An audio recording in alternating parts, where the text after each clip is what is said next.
കണ്ടല്ലോ. ഇതെങ്ങനെ? കൊള്ളാം. ഇതുപോലെ ഇരിക്കണം. ഇതുപോലെന്ന് വെച്ചാ ഇത് കൂടുതൽ അടിപൊളിയാക്കാമെങ്കിൽ അങ്ങനെ. യമുനാ റാണിയുടെ ഒരു 6 എണ്ണം സ്റ്റൈലം പോസുകൾ. എന്തു പറയുന്നു? അതിന് ചക്ര ചെലവുണ്ട്. 2 ലക്ഷം കൊണ്ട് ഇറക്കണം. 2 എങ്കിൽ 2. പക്ഷെ ഒരു കാര്യം, ആ ഫോട്ടോ കണ്ടാ കിടുങ്ങണം. ഏറ്റു. ഏട്ടാ. യശോദയോ എന്തായി കാണിക്കണേ? ഇങ്ങോട്ട് വന്ന് അയാള് കണ്ട അതുപോരെ? അച്ഛൻ 2 ദിവസത്തേക്ക് ഉണരില്ല, അത്രയ്ക്ക് കുടിച്ചിട്ടുണ്ട്. നിങ്ങളുടെ ഒരു യോഗം. ഒക്കെ ഞാൻ സഹിക്കുക. എന്റെ കാര്യം നിൽക്കട്ടെ, ഏട്ടന്റെ കാര്യം ഓർക്കുമ്പോഴാ. മൗനവും വിദ്വാന് ഭൂഷണം. ക്ഷമിക്കുക. കുട്ടികളൊക്കെ അവരിപ്പോ ഒരു അത്ഭുത ലോകത്താ.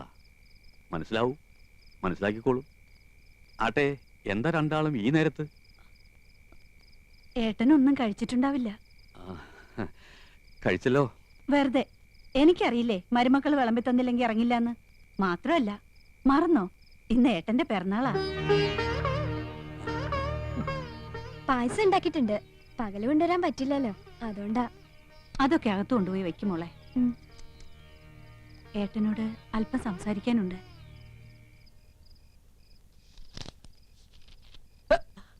ആരാ? ഹായ്, നല്ല മിനുസമുള്ള കൈകൾ.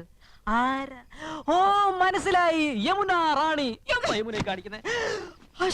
വേണ്ട, മനസ്സിൽ ഇതാ വിചാരം അല്ലേ? നീ വരുമെന്ന് ഞാൻ കരുതിയില്ല. ഇപ്പൊ എന്നെ വേണ്ട. എല്ലാം കൊണ്ട് വെച്ചിട്ടുണ്ട്, വേണേ പോയി കഴിച്ചോ. ഈ പെണ്ണെ പിണങ്ങിയോ? മനസ്സ് മുഴുവൻ നീയാ. നിന്റെ മുമ്പിൽ യമുന ആര്? ഇത് ഒറിജിനൽ, മറ്റേത് വെറും ഡ്യൂപ്ലിക്കേറ്റ്. ഏത്?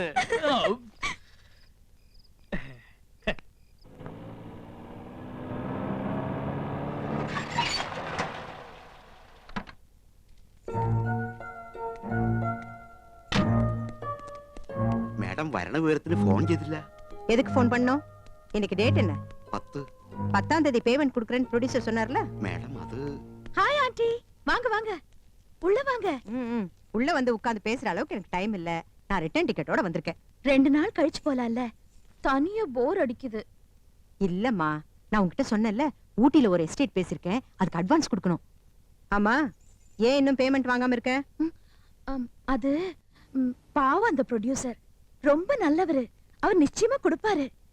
2 நாள் கழிச்சு கொடுக்கறேன்னு சொன்னாரு. இத பார், இந்த சென்டிமெண்ட் எல்லாம் தேவையில்லை. இத மாதிரி நான் நிறையவே பார்த்திருக்கேன். எனக்கு இப்பவே பேமெண்ட் வந்தாகணும், இல்லனா நாளைக்கு நீ ஷூட்டிங் போக வேண்டாம். ஆண்டி, நான் போகலன்னா ஷூட்டிங் நடக்காது. எல்லாரும் ரொம்ப நல்லவங்க, கட்டாயமா கொடுப்பாங்க. பைத்தியக்காரி மாதிரி பேசாத. நாம இந்த தொழில் பண்றதே பணத்துக்காக தான். நீ ஆடுறது பாடுறது எல்லாமே இந்த பணத்துக்காக தாண்டி. உன்கிட்ட பேசி பிரயோஜனம் இல்லை. மேனேஜர், அந்த ப்ரொடியூசரை கூப்பிடுங்க. இனிமே செக் எல்லாம் வேண்டாம், எல்லாம் கேஷ் தான், பிளாக். அந்த ஆள் ஷூட்டிங் நடத்தினா என்ன, நடத்தாக்கட்டி எனக்கு என்ன? எனக்கு வேண்டியது பணம். கூப்பிடுங்க. அவள எது கேக்குறது? நான் சொல்றேன்ல.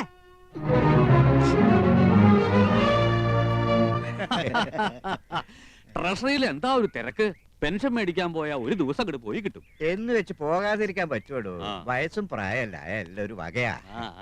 വരട്ടെ. എന്നാ ഞാൻ അടുത്ത മാസം കാണാം.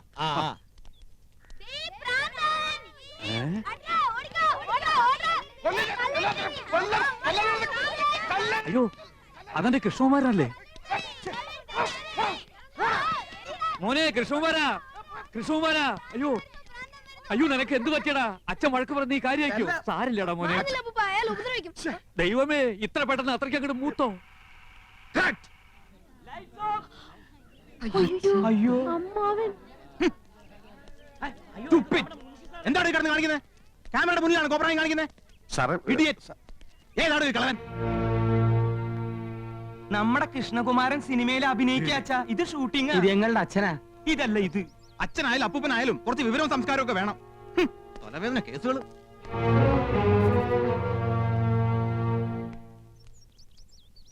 സിനിമന്ന് ഡയറക്ടർ എന്നെ കട്ട് ചെയ്യോ? എന്റെ സംശയം അച്ഛൻ കുടുംബത്തിന് നിന്നെ കട്ട് ചെയ്യുമെന്ന്. ഇതാണ് പുതുമുഖങ്ങൾക്കൊന്നും ചാൻസ് കൊടുക്കാത്തത്. ഹീറോയിന്റെ മുടിഞ്ഞു റെക്കമെൻഡേഷൻ.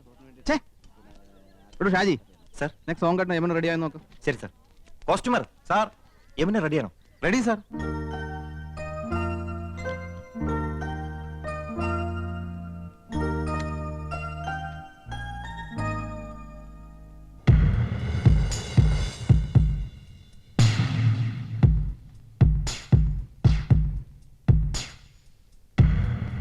மேடம் டைரக்டர் கூப்பிடுறாங்க, நீங்க ரெடியா?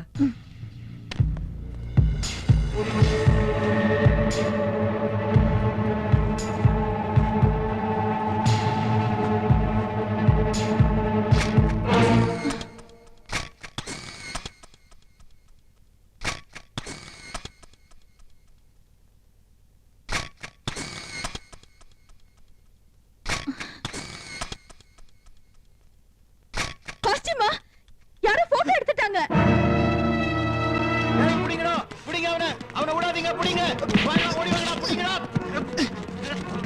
എന്താ പ്രശ്നം? இவன் ஒளிஞ்சிருந்த மேடத்தோட போட்டோ எடுத்துட்டான். கொஞ்ச நாளா பாக்குற கேமராவோட இங்கேயே சுத்திட்டு இருக்கான். ആഹാ, താനായിരുന്നോ? അപ്പൊ ഇതായിരുന്നല്ലേ തന്റെ ഉള്ളിലിരിപ്പ്? ഒരു ഫോട്ടോ എടുത്ത് ആകാശം അടിച്ചു. Shut up. എന്റെ അനുവാദം ഇല്ലാതെ നീ ഫോട്ടോ എടുക്കലടാ. അസ്കൽ മുറിയാടാ. ഈ കേസ് ഞങ്ങൾക്ക് വിട്ടേക്ക്. ഇവൻ ഞങ്ങളുടെ അപ്പച്ചിയുടെ മോനാ. നേരത്തെ അച്ഛൻ, ഇപ്പൊ അപ്പച്ചിയുടെ മോൻ. എല്ലാരും കൂടി ഇത് കുളവാക്കി അടങ്ങുമല്ലേ? നാശം. എടാ കൊറേ കാലായി നിനക്ക് രണ്ട് തരണെന്ന് വിചാരിച്ചിട്ട്. എടാ പൂത്തക്കോടന്റെ മോനെ, നീ എന്തിനാടാ ഞങ്ങളുടെ യമുനയുടെ പടം എടുത്തത്? മനസ്സുണ്ടായിട്ട് പോയി വല്ല പാറ്റയുടെയോ പല്ലിയുടെയോ പാറക്കൂട്ടത്തിന്റെയോ പടമെടുക്കാൻ പാടില്ലായിരുന്നോടാ പറട്ടെ. നിന്റെ തന്ത പൂത്തക്കോടനെ കാണിക്കാനാണോടാ യമുനയുടെ ഫോട്ടോ?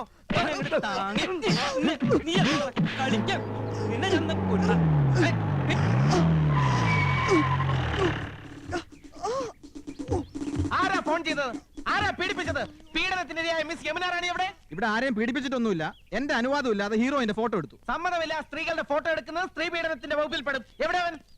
അത് ശരി, മുണ്ടും ഷർട്ടും ഒക്കെ ഊരി കളഞ്ഞിട്ട് ബലാത്സംഗം നടത്തിയായിരുന്നു എന്റെ ഉദ്ദേശം. ഞാൻ ഫിലിം സ്റ്റാർ കൃഷ്ണകുമാർ ഈ പടത്തിൽ ഭ്രാന്തനായിട്ട് അഭിനയിക്കുന്നു. ഭ്രാന്തനായിട്ട് ജീവിക്കുന്നു എന്ന് പറ. ഒറിജിനൽ ഭ്രാന്തനെ തന്നെ നിങ്ങൾ കണ്ടുപിടിച്ചു അല്ലേ?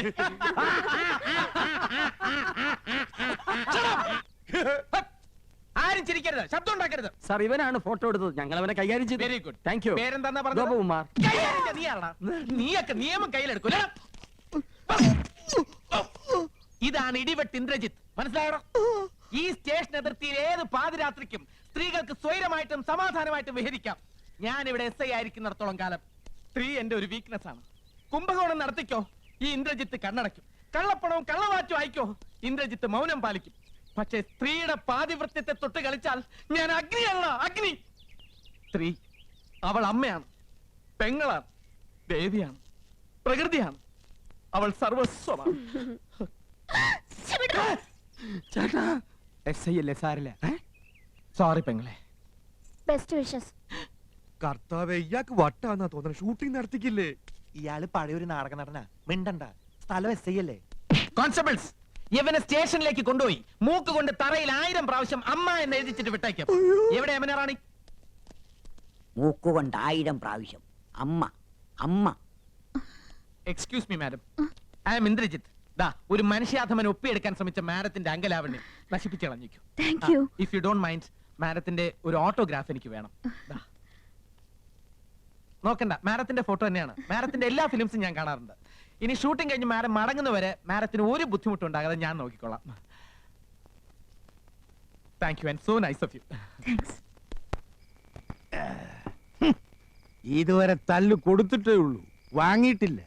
കണ്ടവന്റെ തല്ലും വാങ്ങി പോലീസിന്റെ ഇടിയും കൊണ്ട് മൂക്കിന്റെ പാലവും തകർത്തോണ്ട് വന്നിരിക്കുന്നു എരപ്പാടി.